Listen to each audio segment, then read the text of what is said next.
Olá, bom dia. Está começando o Eldorado Expresso, que traz para você os principais destaques das plataformas do Estadão nesta sexta-feira, né, Carol?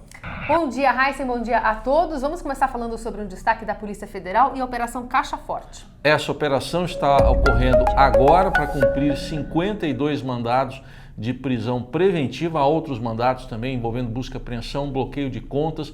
É coordenada pela Polícia Federal e é contra o PCC, e que teria movimentado cerca de 7 milhões de reais nos últimos 9 meses. Operação que está sendo realizada em São Paulo, em Minas, também no Paraná e no Mato Grosso do Sul. E o Estadão também destaca, no blog do Fausto Macedo, uma outra operação realizada na terça-feira pela Polícia Federal, também tendo como alvo o PCC, e veio à tona um diálogo no qual um dos líderes chega a dizer que havia conversas com o PT, um bom diálogo com o PT. O PT já respondeu dizendo que trata-se de uma armação da Polícia Federal chefiada por Sérgio Moro. Você tem todos esses detalhes no nosso portal.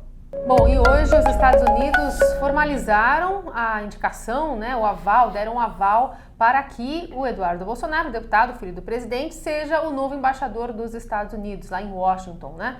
Era uma decisão que estava sendo aguardada. O presidente já disse hoje que deve enviar esse pedido formal, ao Senado na segunda ou na terça-feira. Lembrando, ele precisa passar por uma sabatina na Comissão de Relações Exteriores e aí uma votação secreta. É bem difícil que o nome dele seja reprovado, mas há uma grande articulação para o constranger o menos possível durante essa sabatina. Lembrando também que ele já está visitando alguns senadores desde a semana passada e na segunda-feira tem uma agenda aqui em São Paulo também para falar com empresários do setor que atuam nos Estados Unidos também. Outro destaque do dia vai para possíveis mudanças no imposto de renda. Revelação trazida hoje pelo Estadão de estudos da equipe econômica do governo para uma mudança na faixa de isenção. Haveria uma correção da faixa de isenção pela inflação, que poderia fazer com que mais pessoas ficassem isentas, poderia até aumentar a restituição em alguns casos, mas por outro lado haveria também o fim das deduções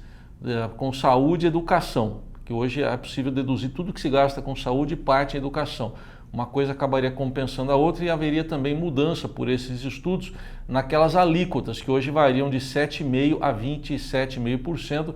Vá lá no portal estadão.com.br e veja os detalhes desses estudos da equipe econômica do governo Bolsonaro. E até a possível volta da CPMF, que é um assunto bastante polêmico que está repercutindo bastante nas redes. Bom, e agora a gente fala sobre esse inferno astral que vive o ministro da Justiça, Sérgio Moro, ele que foi alvo de ataque hackers recentemente, agora também da oposição e do presidente da República. Nesse momento, morde-assopra, ele viu o próprio presidente Bolsonaro colocar na geladeira esse pacote anticrime, dizendo que ele tem que ter mais calma, Agora a prioridade lá no Congresso é a reforma tributária, depois de passar a reforma da Previdência pela Câmara. E à noite chamou para conter um pouquinho esses ânimos o próprio Moro para participar da live que ele faz todas as quintas nessa transmissão, nessa conversa com os eleitores. E por lá falou desse pacote anticrime, dando um pouquinho mais de força, mas acabou provocando um momento ali de constrangimento do presidente, entre o presidente, o ministro Moro e também o ministro Salles, que iam trocar de cadeira no momento ali, falando sobre troca-troca.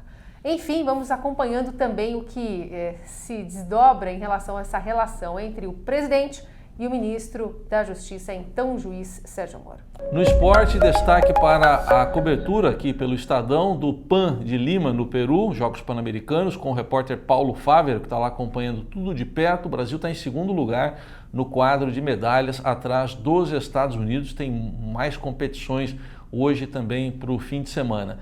E destaque também para o Campeonato Brasileiro, rodada importante, começando amanhã com o clássico São Paulo e Santos. Santos é o líder com 32 pontos. Palmeiras, o vice-líder com 28, joga no domingo contra o Bahia. Tem Inter e Corinthians ainda, Flamengo e Grêmio. Você acompanha tudo lá no esporte, no portal estadão.com.br.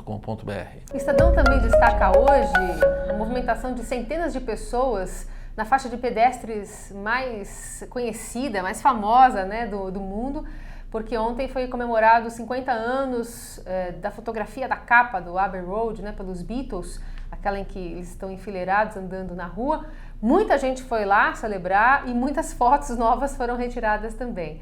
um dos destaques do Caderno de Cultura do Estadão, que você acompanha nas nossas redes sociais. E a gente volta semana que vem. Semana que vem, de volta aqui. Bom fim de semana para você. Tchau. Tchau.